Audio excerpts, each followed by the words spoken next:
Nous sommes en début 2024 et plus de 6000 personnes ont déjà perdu leurs emplois dans l'industrie du jeu vidéo. En 2023, il y avait environ 10 000 postes en jeu vidéo qui ont été perdus. En 2 mois, on est rendu à 60% de ce chiffre-là en 2024. Embracer Group, Riot Games, Microsoft, Tencent, les gens se sont fait montrer la porte de gauche à droite. On parle de milliers de personnes qui s'étaient présentées au bureau pour se faire dire « c'est votre dernier jour ». J'éprouve un certain inconfort et un questionnement depuis quelque temps face à ces licenciements. Ça me pousse aujourd'hui à mettre dans le monde ma vision des choses. Mais pourquoi moi? Je suis qui pour vous donner mon opinion là-dessus? Salut, moi c'est Sam, j'ai 28 ans, ça fait un peu plus de 3 ans que je travaille dans l'industrie du jeu vidéo comme programmeur. Puis je travaille dans un studio de taille moyenne avec des vétérans ainsi que des nouveaux talents un peu comme moi qui ont grandi avec les jeux vidéo. Je veux faire le point dans cette vidéo-là sur ma perception puis sur mon positionnement sur ce qui se passe dans l'industrie parce que ça m'affecte personnellement. J'avais besoin d'en parler. Tu sais, j'ai une passion depuis tout jeune sur cette forme de divertissement-là. Puis ça me fait vraiment de quoi voir à tous les semaines des personnes qui perdent leur emploi dans une industrie qui est sensiblement une des plus profitables de l'industrie. Puis je trouve que c'est aberrant. Pour moi, créer des jeux, c'est un art. C'est l'art de trouver le fun. C'est l'art de créer des mécaniques intéressantes. C'est aussi l'art de résoudre les problèmes en plein de systèmes. C'est aussi l'art d'avoir un game feel satisfaisant. C'est certainement pas l'art d'imprimer de l'argent. Ce que je veux dire par là, c'est que dans les 10 dernières années, on a vraiment vu une translation sur le marché du mainstream gaming. Une bifurcation terrible vers l'appât du gain, vers l'appel à la masse, puis vers tout ce qui est pour vendre. Un emphase sur la vente. On transforme notre art en produit, notre passion en production. L'industrie du jeu vidéo est lucrative, extrêmement lucrative. Elle dépasse le cinéma et la musique combinée. Comment se fait-il qu'autant de gens puissent perdre leur emploi en un seul mois? Comment se fait-il qu'on accepte de créer des produits de moins bonne qualité simplement pour un gain monétaire? Comment se fait-il qu'on injecte autant de transactions, de monétisation et de systèmes futiles ayant comme seul but le gain monétaire? On met plus d'énergie à vendre le plus possible dans toutes les facettes du jeu que dans l'élaboration d'un jeu de qualité. On passe plus de temps à répondre aux exigences des chiffres qu'à celles des fans et des consommateurs.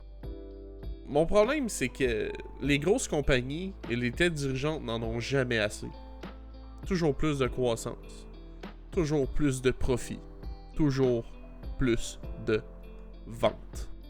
C'est une problématique qui est présente dans toutes les sociétés capitalistes, mais j'ai l'impression que depuis un certain temps, les compagnies ne font même plus d'efforts pour se camoufler et recherchent toujours le prochain stratagème pour soutirer encore plus d'argent aux consommateurs. Comme par exemple la nouvelle mode des accès anticipés. Acheter l'édition de luxe à 50% plus cher que la valeur du jeu de base pour jouer 4 jours d'avance. J'ai même vu un jeu avec un accès anticipé pour du contenu téléchargeable. What the hell? Quelque chose que tu payes, puis tu dois payer de plus pour avoir accès plus vite. C'est ridicule. Un autre exemple flagrant, c'est dans les Sims 4. Il y a certains packs d'items payants qui nécessitent l'achat d'un autre pack d'items payants pour pouvoir payer la totalité du contenu du 10 pack. Fait qu'en gros, tu dois payer pour pouvoir débloquer quelque chose dans un autre pack que tu dois aussi payer. Fait que si t'achètes juste le deuxième pack, ben t'as pas accès à tout ce qu'il y a dedans parce que t'as pas acheté le premier. Complètement aberrant, là. Comment on est arrivé là? Devoir payer pour pouvoir payer pour du contenu supplémentaire. Comme dirait la chaîne YouTube Going Indie, On vit dans un monde où il est plus important pour les éditeurs que les consommateurs perçoivent de la valeur au lieu qu'ils reçoivent réellement de la valeur.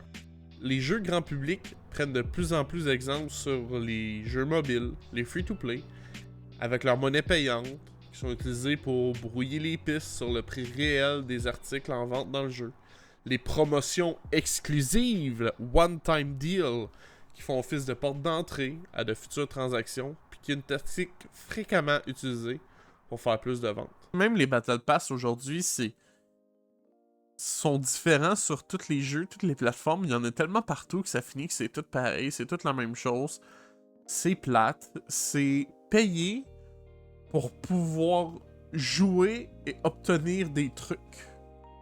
Alors qu'avant, tu jouais et t'obtenais les trucs sans payer. T'as déjà payé le jeu. Tu sais? Moi, à un moment donné, il faut que ça arrête. On demande aux développeurs des efforts supplémentaires, pas pour du gameplay, pas pour du fun, pas pour des performances, mais pour faire quelque chose qui va peut-être faire en sorte qu'un consommateur va avoir plus de chances de peut-être consommer davantage pour soutirer encore plus de profit. Puis tout ça, c'est pour des trucs esthétiques qui sont pas nécessaires puis qui pourraient être dans le jeu de base. Payer pour pas avoir l'air de la chienne à Jacques. C'est vraiment vers ça qu'on veut se diriger comme industrie. C'est vraiment ça qui convainc les joueurs de dépenser de l'argent puis de jouer à notre jeu. Comme dirait Angry Joe, 15$ pour la couleur bleue, hein? Tu sais, nous on a grandi sans microtransactions, sans DLC, sans skin à la Fortnite ou à la Counter-Strike. À la limite, on avait des expansions complètes avec du gameplay innovant, des nouvelles histoires intéressantes en plus. On avait plein de nouveaux trucs à essayer, des nouvelles maps. Puis c'était une fraction du prix des expansions d'aujourd'hui ou des jeux de base. Je veux pas partir de débat sur c'était mieux avant, blablabla, tu sais. Je veux qu'on regarde vers l'avenir. Mais pour ça, faut se rappeler des soirées qu'on a passées à Assassin's Creed 2, à aller chercher dans tous les petits raccoins pour réussir à débloquer la tenue spéciale d'assassin, genre, je sais pas quoi, là, je me rappelle plus, là. Ou les défis de camo à Call of Duty, que ça prenait actuellement du temps, puis qu'il fallait avoir des skills pour réussir à les avoir.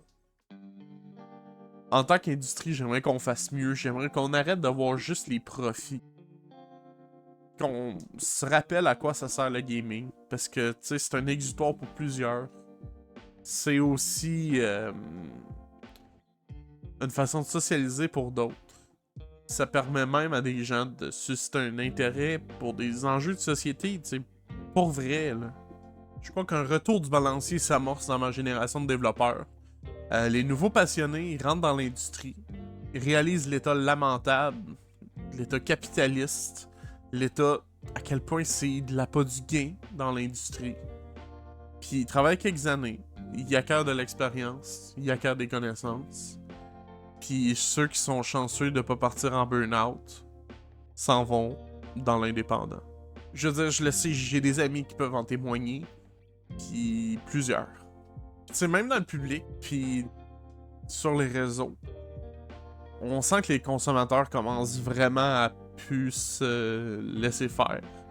Les gens ont une critique qui est beaucoup plus axée sur faites des bons jeux avant d'essayer de nous vendre de la merde. Ils critiquent les systèmes de monétisation qui arrêtent pas de changer, d'évoluer pour nous faire vendre encore plus. On dirait que les nouveaux développeurs et les consommateurs commencent à peser dans la balance.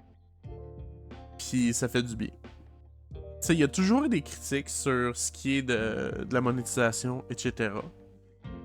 Mais ce qui est cool, c'est que avec les nouveaux talents, puis la poignée d'exécutifs puis d'anciens qui sont là pour les bonnes raisons, je pense qu'on peut enfin aspirer à quelque chose de mieux, puis à renverser la tendance. On a besoin de changement, puis ça depuis un bon moment déjà. Tu sais, pour aller récupérer l'essence même de ce qu'est le gaming, puis nous le réapproprier, Les consommateurs évoluent, puis les pratiques de monétisation viennent de moins en moins appréciées. Puis je pense que les gens ont besoin d'avoir une réelle valeur avec leur jeu, puis pas juste de la poudre aux yeux. Même les gens qui commencent dans l'industrie, tu sais, qui sont comme moi, je pense que eux aussi, ils veulent pas faire juste des systèmes de monétisation. Ils veulent faire de quoi de bon avant de faire de quoi de payant. Fait que ce qui m'amène à, je pense, qui est l'essence même du gaming, puis ce qu'on devrait aspirer à vouloir ensemble, c'est des jeux avec un gameplay impeccable, profond, puis unique. Des histoires poignantes avec des personnages avec lesquels on peut vraiment tisser des liens. Des jeux où l'objectif principal c'est le fun, que le but c'est d'offrir une expérience complète aux joueurs. Des jeux moins chers, avec un moins gros focus marketing et un focus sur la qualité. Tu sais, je dis pas que tous les jeux doivent être des 10 sur 10, c'est impossible, faut être réaliste. C'est pourquoi pas viser l'excellence dans une production. On a des exemples concrets cette année de ce que peut donner un jeu qui vise l'excellence. Baldur's Gate 3. Des jeux qui sont sortis par passion, c'est pas par appât du gain.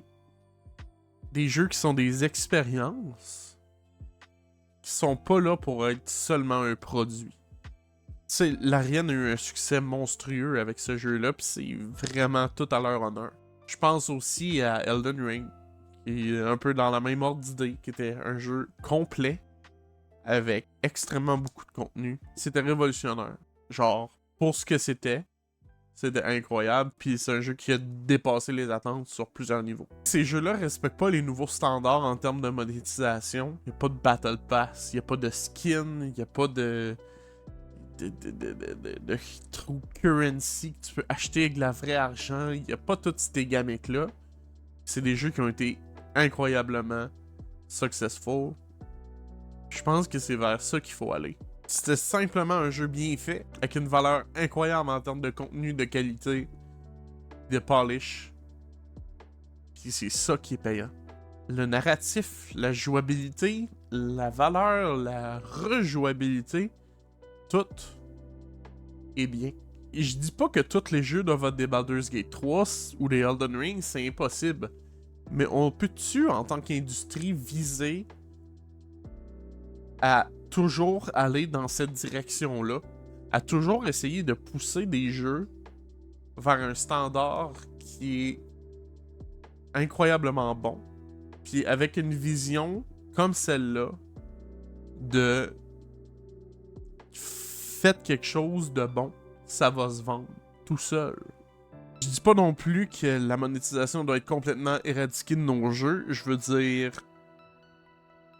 on peut pas. Je pense qu'il est beaucoup trop tard pour ça, puis c'est déjà accepté.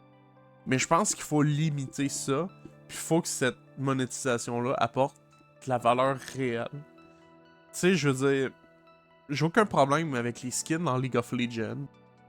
J'ai rien contre les expansions payantes ou les Season Pass qui te donnent du contenu puis de la valeur additionnelle. Je pense par exemple aux DLC de Dark Souls, aux expansions de Fallout dans le temps, les bonnes expansions. Par contre, je trouve que c'est aberrant que nos jeux sont en train de devenir des plateformes de vente en ligne. Les jeux sortent dans un état lamentable, puis le seul côté qui fonctionne bien du jeu, c'est le côté monétisation.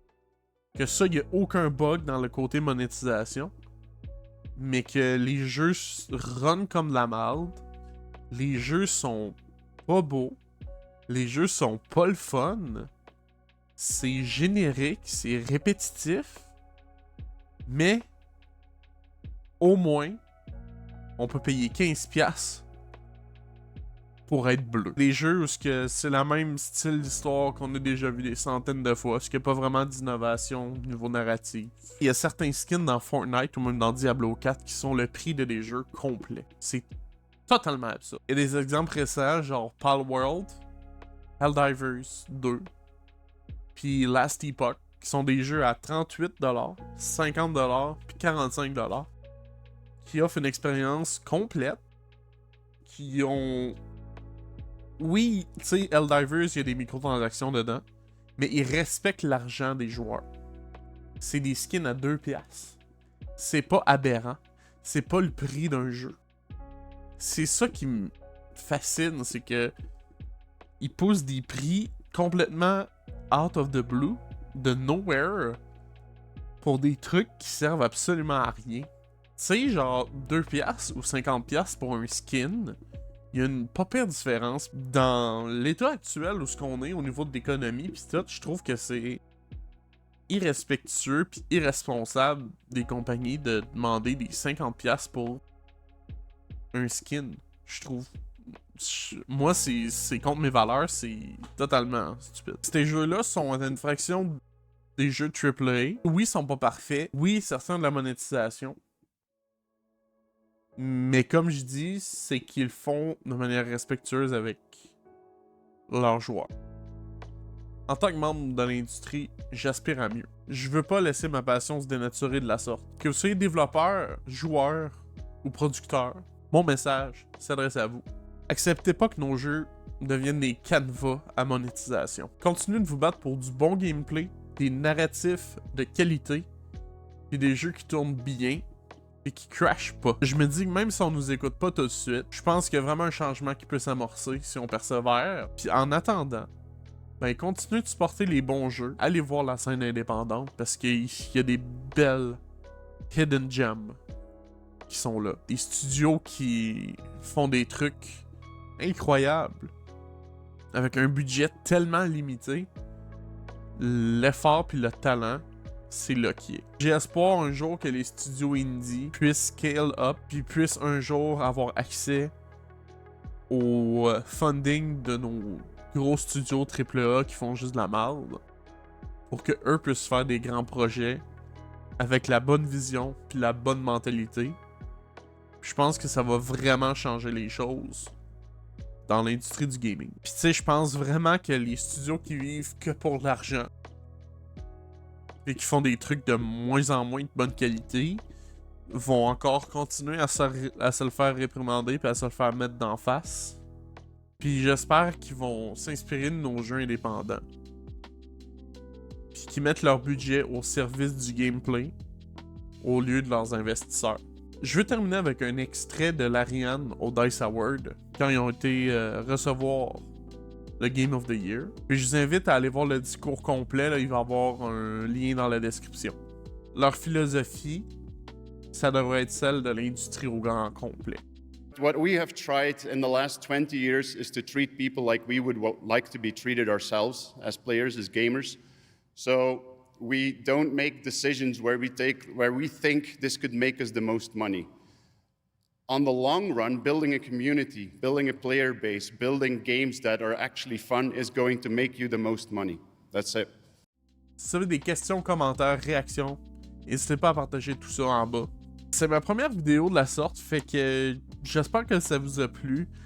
Puis j'espère que ça va ouvrir des conversations, puis que peut-être ça va me motiver à en faire plus, à en faire d'autres, et à approfondir peut-être d'autres sphères du gaming, peut-être d'autres trucs.